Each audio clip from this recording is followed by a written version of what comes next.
आप सभी के चरणों में मैं प्रणाम करती हूँ। मेरा प्रणाम।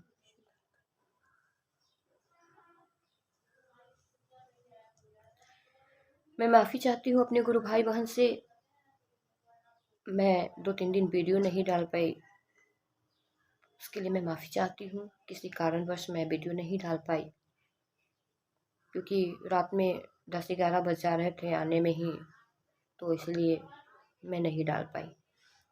तो आइए हम लोग समय को ना बर्बाद करते हुए चलते हैं अनमिल आखर में। जहाँ तक हम लोगों ने सुना आज उसके आगे चलते हैं। हम लोगों ने लास्ट लाइन सुनी थी, सड़क पतली थी किंतु ठीक ठाक। बाजार से जीप गुजर रही थी। चाय पीने की इच्छा किसी ने जताई तो गाड़ी एक चाय दुकान पर रुक गई। लोग चाय पीने लगे। रात्रि का प्रथम पहर शुरू हो चुका था। कैसे जाएंगे, किधर से जाएंगे, पूछना तो था ही। तभी सामने से पुलिस के थाना प्रभारी पैदल आते दिखे। शायद बाजार में गश्ती कर रहे थे। थाना प्रभारी ने परिचय पूछा। मैं मजिस्ट्रेट हूँ।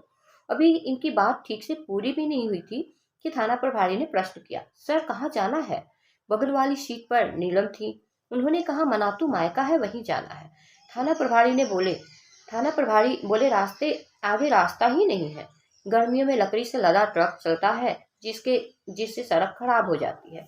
बरसात में रास्ता बंद हो जाता है। मैं आज ही दिन में प्रतापपुर से थोड़ी दूर उस ओर गया था। स्थिति ठीक नहीं है, वह भी रात में। अब आप लौट भी नहीं पाएंगे। यहाँ डाक बंगले में ठहर जाइए सर, सुबह वापस औरंगाबाद होकर जाइएगा। सर, ये 2 नाली बंदूक आपकी है? थानेदार ने पूछा। हाँ, हरिंदर ने उत्तर दिया। सर, आगे डाक बंगला है। वैसे भी मनातू की सड़क तो आपने पीछे छोड़ दी। पक्की सड़कें भी नहीं है, मुरम और कंकरों की है। गर्मी के पूर्व मरम्मत की जाती है। कहते हुए थाना प्रभारी आगे बढ़ गए। 2 मिनट की वार्ता के बाद तय हुआ, चला जाए, जो होगा देखा जाएगा। हरिंद्रा ने इतनी लंबी यात्रा के बाद थक चुके थे। कन्हैया बाबू, अब आप गाड़ी चलाइए। जीप अब जंगल के पार कर रही थी। प्रतापपुर से 1-8 किलोमीटर ही आगे बढ़े होंगे, तभी कुछ दूरी पर बीड़ी के सुलगने जैसा दिखा। शायद वन प्रांतर में कुछ लोग बीड़ी पी रहे थे।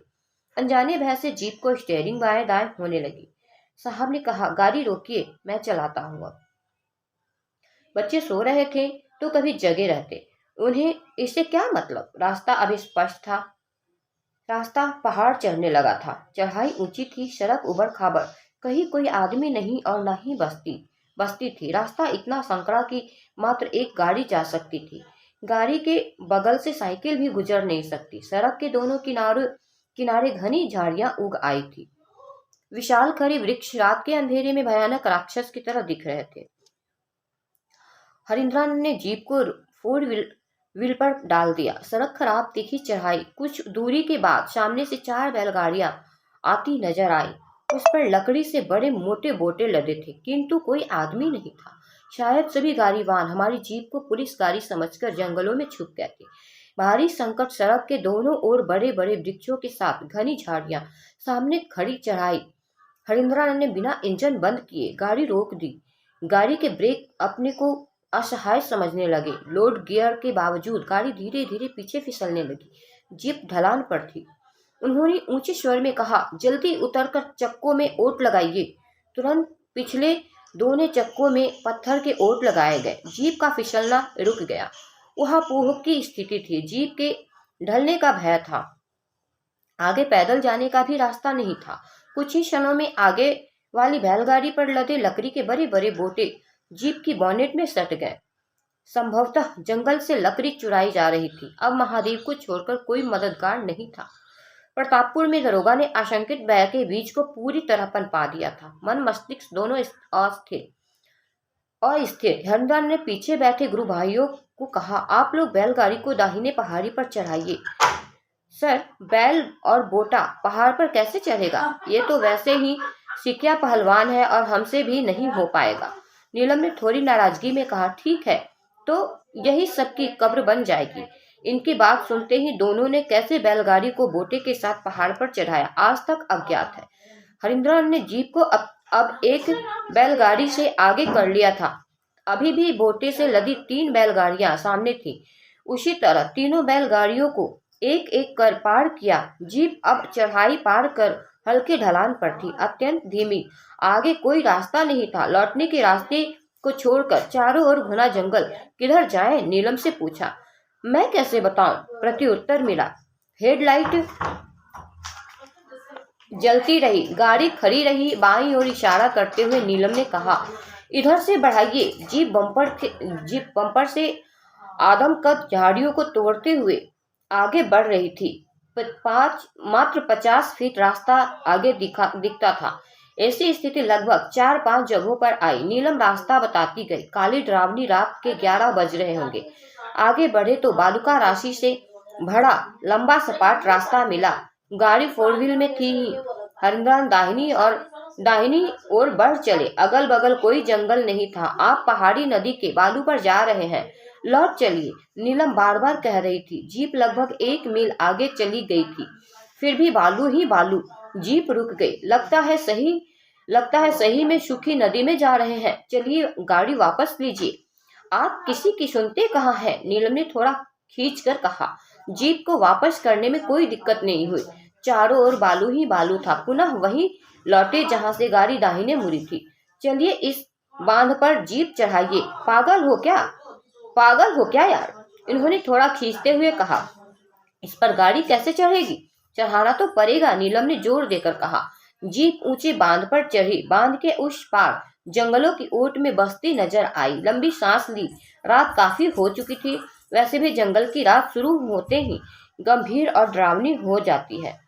सन्नाटा था हर ओर। लोग ही नहीं, बस्ती भी सोई थी। बस 1-2 कुत्ते नजर आ रहे थे। अरे, हम लोग तो चक पहुंच गए, हरिनारायण बोले। चक पहले चट्टी थी। गांव और छोटा सा बाजार। यह पलामू के प्रतापपुर क्षेत्र से सटा इलाका है। अब यहाँ केंद्रीय पुलिस बल की बड़ी छावनी है।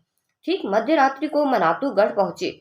सभी के चेहरे से थकान साफ झलक रही थी। बच्चे आधी नींद में थे। ससुराल वाले जग कर बाहर निकले। पहरेदार तो जगे ही थे। मेहमान तो नीलम और बच्चों को मार देंगे। नीलम की माँ ने धीमे स्वर में तीखा बाण चलाया। अपनों के बीच बच्चों की नींद गायब हो गई। दशहरे की हलचल में बच्चे मस्त रहे। वापसी का दिन आया। हुक्म हुआ, आप लोग औरंगाबाद के रास्ते लौटेंगे। क्योंकि उस रात की घटना की जानकारी घर वालों को मिल गई थी, इसलिए मवार साहब ने लौटने का मार्ग बदल दिया। दादा, उसी रास्ते भगवती को मैं कहकर आया हूँ कि सही सलामत लौटेंगे तो 5 रुपए की मिठाई खिलाएंगे।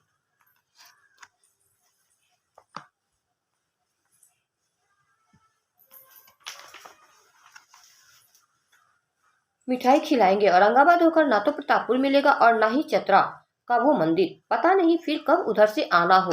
हरिंदर ने ससुर को सभी दादा कहकर पुकारते थे। ससुर जी पुराने जमींदार ठहरे। किसी की बात मानने की आदत नहीं, लेकिन दामाद का मानना था।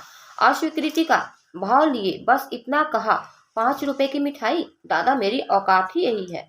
आदमी अपनी सीमाओं में ही अपने प्रिय एवं आराध्य को प्रसन्न रखने का प्रयास करता है। कोई उत्तर नहीं मिला। फिर बोले, तब सुबह निकलिए।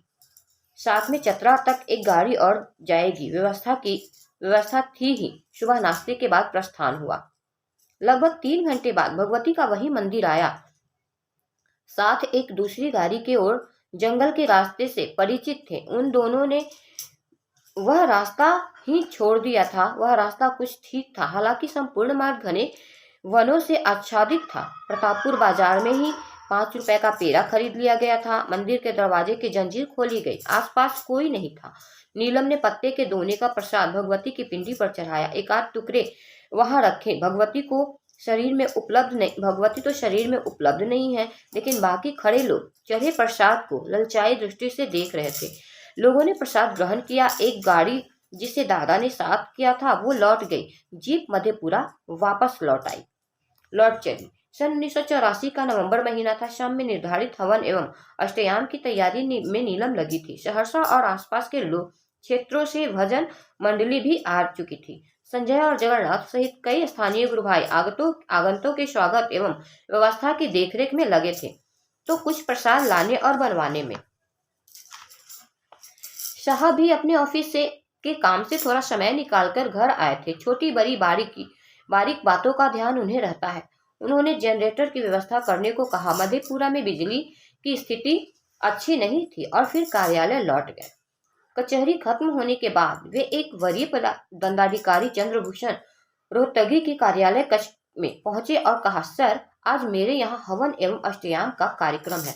आपको निमंत्रण देने आया हूँ। आप तो स्वयं पूजा पाठ में रुचि रखते हैं, चला जाए। इनके निमंत्रण को ठुकरा पाना उनके वश में नहीं था। अब दोनों सरकारी जीप से आवास पर आ पहुंचे। सर, आप शिव को क्यों नहीं गुरु मान लेते? मैं तो भगवती का उपासक हूँ ही, पूजा भी करता हूँ। माँ की जैसी आज्ञा होगी करूंगा। सर, भगवती के सर्वस्व तो महादेव ही हैं और गुरु का कार्य भी करते हैं। दुर्गा सप्तशती के प्रारंभ में ही लिखा है, शंभु भाड़िया अर्थात शिव की पत्नी। वैसे क्या बताऊं, कल ही मैं अपने ज्योतिष पंडित रामेश्वर मिश्र के यहाँ गया था। उन्होंने भविष्यवाणी की है, मुझे अध्यात्म की निधि मिलने वाली है। यह कहकर चंद्रभूषण रोहतगी बात टाल गए। सारी तैयारी हो चुकी थी। नीलम ने कहा, अष्टयाम शुरू करवाया जाए, नहीं तो देर हो जाएगी। हरिंद्र ने बाह्य व्यवस्था का निरीक्षण कर रहे थे। जनरेटर चालू करवाने को कहते हुए वे रोहतगी जी, उदय बाबू एवं जगन्नाथ के साथ बगल के अहाते के बीच में बने हुए अष्टयाम स्थल की ओर बढ़ चले। महादेव के स्मरण एवं आह्वान के साथ कार्यक्रम आरंभ हुआ।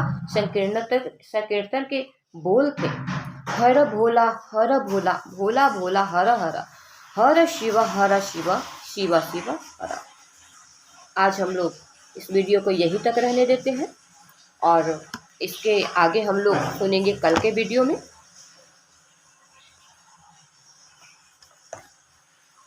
तब तक के लिए मैं फिर से आप सभी के चरणों में प्रणाम करती हूँ। मेरा प्रणाम स्वीकार करें।